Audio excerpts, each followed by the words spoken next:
বামে টানলে ডাইনে যায়, সামনে টানলে পিছে যায়, পিছে টানলে সামনে যায়। এমন একটি প্রাণী হচ্ছে ছাগল। ধৈর্য পরীক্ষার করার অন্যতম একটি মাধ্যম। তার মানে বকরি চড়িয়ে নবীদেরকে বুঝিয়ে দিয়েছেন ছাগলের মতো এমন ঘাওড়া প্রাণী চড়াও, এরপরে এর থেকে বেশি ঘাওড়া প্রাণী মানুষকে চড়াতে হবে। তোমাদের ধৈর্যের পরীক্ষা দিতে হবে। সাহাবায়ে কেরামগণ জিজ্ঞাসা করলেন, ফাকালা আসহাবুহু ওয়া আনতা, হে নবী আপনিও কি বকরি চড়িয়েছেন? মানে তারা অবাক হলো নবীর এই কথা শুনে। নবী এই কথা বলছেন কখন? মদিনায় বসে, মক্কার জীবনে না, মদিনায় বসে। তার মানে যখন সে মদিনার প্রেসিডেন্ট, তখন সে এই কথা বলছে। এমন কোন নবী আসেন নাই দুনিয়াতে যে নবী বকরি চড়ান নাই। সাহাবায়ে কেরামগণ আশ্চর্য হয়ে জিজ্ঞাসা করলো, ফাকালা আসহাবুহু ওয়া আনতা, হে নবী আপনিও কি বকরি চড়িয়েছেন? রাসূল বললেন, ফাকালা নাম, হ্যাঁ আমিও বকরি চড়িয়েছি। কুনতু আরআহা আলা করারিত লিআহলি মক্কা, আমিও বকরি চড়িয়েছি। বকরিগুলো আমার ছিল না, আমি মক্কাবাসীদের বকরি চড়িয়েছি। মজুরির বিনিময়, টাকার বিনিময়ে আমি বকরি চড়িয়েছি, পরিশ্রম করেছি। তার মানে বোঝাতে চাইলেন দুনিয়ার সর্বশ্রেষ্ঠ মানব যিনি, তিনিও পরিশ্রম করেছেন, তিনিও বকরি চড়ানোর মতো পরিশ্রমটা করেছেন। সুতরাং কোনো পরিশ্রমকে ছোট করে দেখার সুযোগ নাই। যারা বকরি চড়াচ্ছে সে যদি এটা শুনে যে আমার নবীও বকরি চড়িয়েছে, তার কি আর নিজেকে হীনমন্যতায়, নিজে হীনমন্যতায় ভোগার কোনো সুযোগ আছে? নাই। মানে নিম্ন কাজ সেটাও নবীরা করেছেন। সুতরাং কোনো কাজকে ছোট করে দেখার সুযোগ নাই। কোনো শ্রমিককে ছোট কাজ করছে বিধায় তাকে হেয় করা, তাকে অবহেলা করা কোনোভাবেও কাম্য নয়।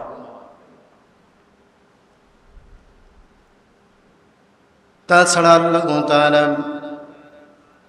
দুনিয়াতে একজন মানুষের রিজিক আর একজনের ভিতরে ঢুকিয়ে দিয়েছেন, একজনের মর্যাদা আর একজনের কাছে বাড়িয়ে দিয়েছেন। সূরা যুখরুফের ৩২ নম্বর আয়াতে আল্লাহ তাআলা বলেন, নাহনু কসামনা বাইনাহুম মাঈশাতাহুম ফিল হায়াতিদ দুনিয়া ورفعنا بعضهم فوق بعض درجات ليتخذ بعضهم بعضا سخريا ورحمة ربك خير مما يجمعون। আল্লাহ তাআলা বলছেন, আমি তাদের মধ্যে তাদের জীবিকা নির্ধারণ করে দিয়েছি পার্থিব জীবনে। অর্থাৎ একজন মানুষের রিজিক আর একজন মানুষের ভিতরে ঢুকিয়ে দিয়েছে, আর একজন মানুষের কাছে রেখে দিয়েছে, নির্ধারণ করে দিয়েছে। তার কাছ থেকে বের করে, একজনের কাছ থেকে বের করে আর একজনের কাছে দিয়ে দিন। একজনকে অন্যজনের উপর আমি গুরুত্ব দিয়েছি যেন তারা একজন আর একজনকে সেবক হিসেবে গ্রহণ করতে পারে। অর্থাৎ শ্রমিকের কামলার প্রয়োজন, আর যিনি কামলা করাবে ধনী ব্যক্তির তার কামলাওয়ালার প্রয়োজন। শ্রমিক বসে আছে, বাজারে গিয়ে বসে আছে শ্রমের জন্য, কামলার জন্য, আর মালিক ধনী ব্যক্তি সেও বাজারে এগিয়ে আসছে, কামলাকে খুঁজছে। তাহলে উভয়ের গুরুত্ব উভয়ের কাছে বাড়িয়ে দেওয়া হয়েছে কিনা? হ্যাঁ, হয়েছে। ধনীর কাছে কামলাওয়ালার গুরুত্ব বাড়িয়ে দেওয়া হয়েছে। কামলাওয়ালাকে যদি না পেত তাহলে বিল্ডিং করতে পারতো না, কামলাওয়ালাকে যদি না পেত ধান লাগাতে পারতো না, কামলাওয়ালা যদি না পেত তাহলে নিজেকেই সব কাজগুলো করতে হতো, যা কোনোভাবেও সম্ভব ছিল না। সম্ভব ছিল? এজন্য একজনের গুরুত্ব আর একজনের কাছে বাড়িয়ে দিয়েছেন। আল্লাহ তাআলা রিজিক বন্টন করেছেন এমনভাবে, একজনের উপর আর একজনকে প্রাধান্য দিয়ে রিজিক বন্টন করেছেন। যদি একজনের উপর অন্যজনকে প্রাধান্য না দিয়ে সকলকে যদি সমানভাবে ধনী বানিয়ে দিত, তাহলে মানুষের স্বাভাবিক জীবন বিপন্ন হতো। ঘর দোর ঝাড়ু দেওয়া থেকে শুরু করে টয়লেট পরিষ্কার করা, জুতো পরিষ্কার করা থেকে শুরু করে বিমান চালনা পর্যন্ত সব কাজ নিজেকেই করতে হতো, যা কশ্চিন কালেও সম্ভব হতো না। বিশেষ করে এমন যদি হতো তাহলে নিম্ন মানের কাজের জন্য কোনো শ্রমিকই খুঁজে পাওয়া যেত না। যেত? টয়লেট ক্লিনার খুঁজে পাওয়া যেত না। মানুষের জীবন থমকে যেত, ব্যাঘাত ঘটত, কেউ কারো কথা শুনতো না, কেউ কাউকে মান্য করতো না। ফলে সমাজে চরম এক বিশৃঙ্খলা দেখা দিত। তাই ভালো করে শুনে রাখেন, আল্লাহ তাআলা এই যে ধনী গরিবের ব্যবধান সৃষ্টি করেছেন, এটা আমাদের জন্য আল্লাহ তাআলার পক্ষ থেকে বিশেষ একটি রহমত বটে, বিশেষ একটি রহমত আল্লাহ তাআলার পক্ষ থেকে। তাহলে তা না হলে মানুষের জীবন বিপন্ন হতো, মানুষের জীবন বাধাগ্রস্ত হতো। আপনার নিজের টয়লেট নিজেকে পরিষ্কার করতে হয়, নিজের জুতা সেলাই নিজেকে করতে হতো। মুচিকে আপনি তুচ্ছ করছেন? মুচি না থাকলে আপনি এত সুন্দর সুন্দর জুতা কিভাবে পরতেন? সম্ভব হতো? সম্ভব হতো না। আপনাকে জাল নিয়ে নদীতে যেতে হতো মাছ ধরার জন্য, মাছ খুঁজে পাইতেন না। সকলে যদি ধনী হতো, কে মাছ বিক্রি করতো নাকি? কেউ করতো না। সকলে যদি ধনী হতো, কেউ মুসির কাজটুকুন করতো না। সকলে যদি ধনী হতো, কেউ টেইলার্সের কাজ করতো না। এত সুন্দর জামা, এত সুন্দর কাপড় পরিধান করে নিজেকে সজ্জিত করতে পারতেন না, সম্ভব হতো না। হতো? এত সুন্দর বিল্ডিং এর ভিতরে বসবাস করা সম্ভব হতো না। যদি সকলে ধনী হতো, যদি শ্রমিক না থাকতো, যদি কামলাওয়ালা না থাকতো, তাহলে কামলাওয়ালার শ্রমিকের মর্যাদা কম না বেশি? অনেক অনেক বেশি। এটা আল্লাহর অশেষ রহমত যে ধনী গরিবের ব্যবধান সৃষ্টি করেছেন। কাউকে ধনী বানিয়েছেন, কাউকে গরিব বানিয়েছেন। গরিবের প্রয়োজনীয়তা ধনীর ভিতরে ঢুকিয়ে দিয়েছেন, ধনীর প্রয়োজনীয়তা গরিবের ভিতরে ঢুকিয়ে দিয়েছেন। তাই কিনা? ক্লিয়ার কিনা?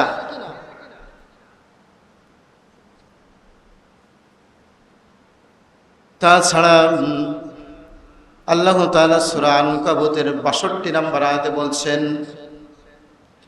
আল্লাহু ইয়াবসুতুর রিজকা লিমান ইয়াশাউ মিন ইবাদিহি ওয়া ইয়াকদিরু লাহু ইন্নাল্লাহা বিকুল্লি শাইইন আলীম।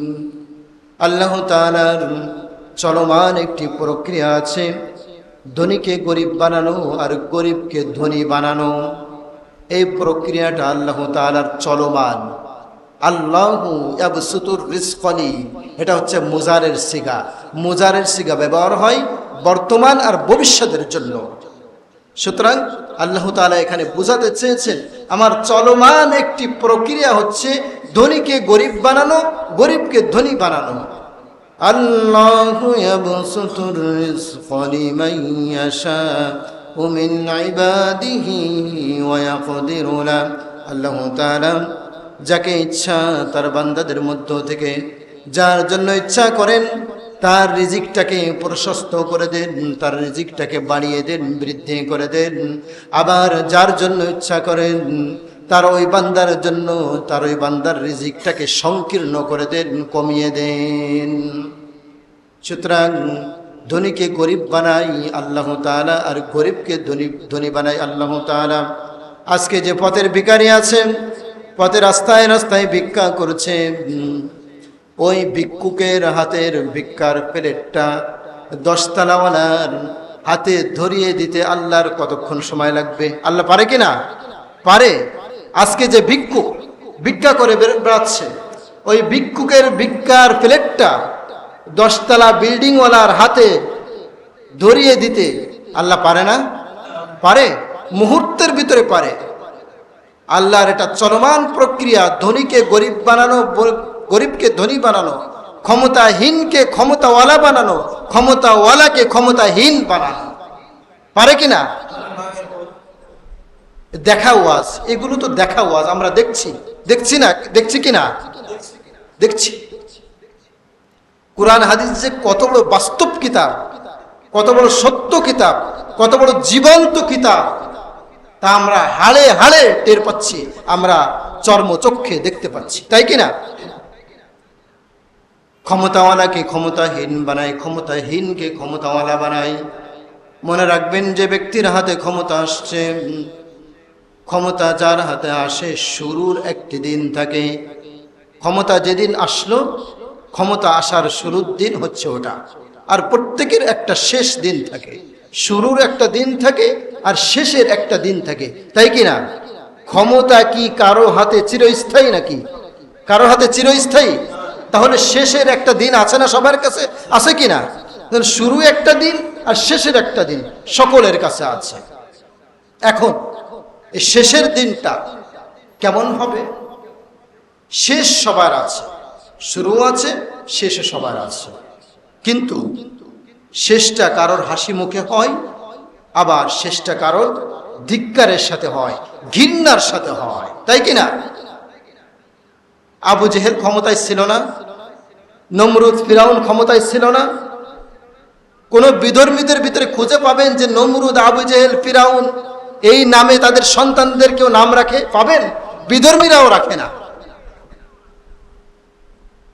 কারণ তাদের ক্ষমতা চ্যুত হয়েছে, তাদের শেষের দিনটা হয়েছে ধিক্কারের সাথে, ঘৃণার সাথে।